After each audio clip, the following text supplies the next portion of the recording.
a fun topic to talk about for my first video on why I went from anti-gun to pro-gun. A little backstory, I grew up in a liberal household. I was really pro-gun because of what my parents taught me and because of the school shootings. I thought the only logical thing you can do is to get rid of the guns. And then when I was about 11 or 12, my friend Noah that I had met in fourth grade, he introduced me to guns because his family was hunters and they had a bunch of guns. So he had this 22 LR rifle. I don't remember what it was, but it was a rifle. And we went to his backyard because we lived out in the country. We could shoot guns out there and be just fine. So we set up this laptop and we were just shooting at it with this gun because it was a broken laptop. We didn't use it anymore. So we just started shooting that and it was really fun. So that's what we did there, but it didn't really make me pro gun per se. Um I was still against them, still wanted that gun control. Um but later into my life, I moved out to a city that's like 8 hours away from Noah, and I met my friend named Anthony. He lived in a pretty bad neighborhood.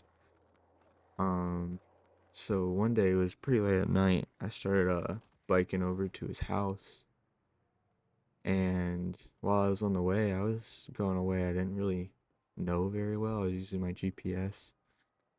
Um, so it's really dark out. It's really late at night, and I see this guy on the phone, and I don't know what he was saying, but the closer I got to him, it started to feel a little weird, and he looks at me, gets off the phone and starts yelling at me like, "Hey, come here." And I start biking away pretty damn fast and he starts fucking sprinting at me. Um, so yeah, that was scary. I was still underage, so couldn't have a gun, but that started to make me think maybe I should get a gun when I turn 18. Um, and I had a few other encounters like that, like during the daytime with like just all sorts of people in the city. It's not the best.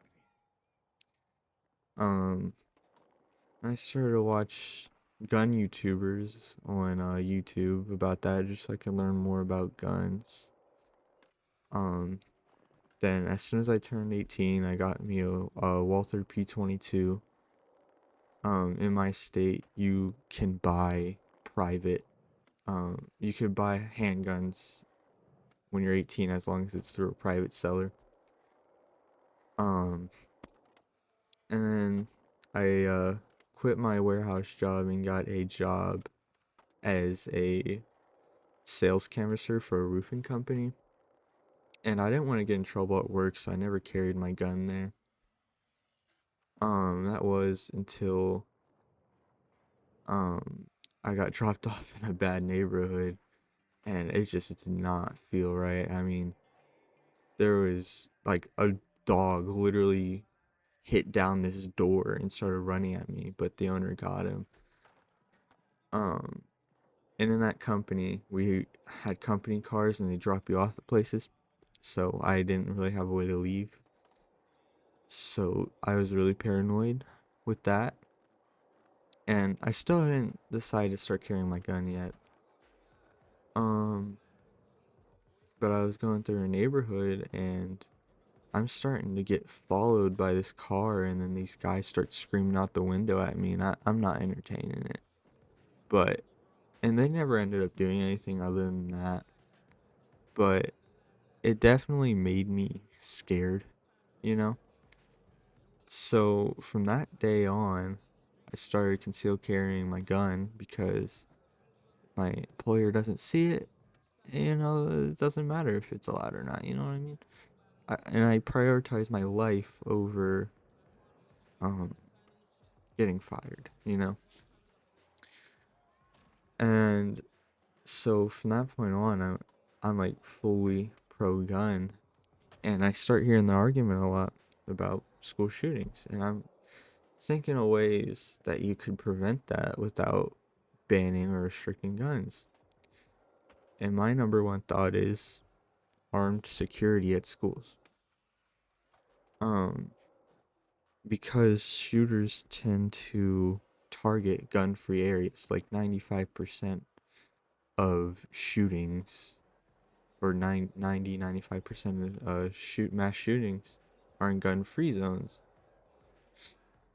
And it makes no sense to disarm law-abiding citizens when someone who is a criminal can just walk in there with a gun and nobody in that building has a way to protect themselves.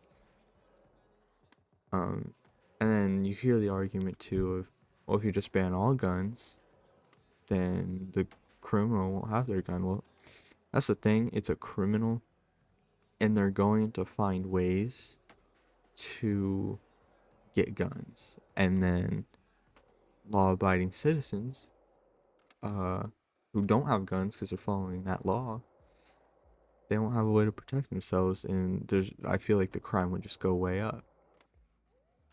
Um, and then people talk about how the gun buyback in Australia reduced gun violence. And while that may be true, other violence did go up. I mean, stabbings, assaults, all that. All those crimes went up because criminals, even if they can't get a gun, they're gonna find a way to commit these crimes. Um, and knowing that there's these criminals out there, I start concealed carrying my firearm everywhere. Got me a holster, um, belts, like concealed carry belts, all that, because I just feel a hell of a lot safer being armed. And my I thought my parents were gonna be mad at first. Turns out my dad actually wants a gun, not for the same reason as I do. He wants an AR-15 to defend against a tyrannical government, and that's it. But my mom won't let him get one because she's still pretty, like, it's not like she's just completely against guns, but she's really scared of them, doesn't want them in the house. So, I mean, I understand it, but not really at the same time. But that's pretty much why I switched from being anti-gun to pro-gun. Um, just with my encounters with scary people, and just thinking about ways to prevent mass shootings, I feel like arming good people is really the only way to cut down that number. But yeah, um, it's my first video. I'm planning on, recording better. It's just 3 in the morning right now because I work second shift and I'm trying not to wake people up. But yeah, if you like the video, leave a like and subscribe. That'd be very helpful. Hope you guys have a good day.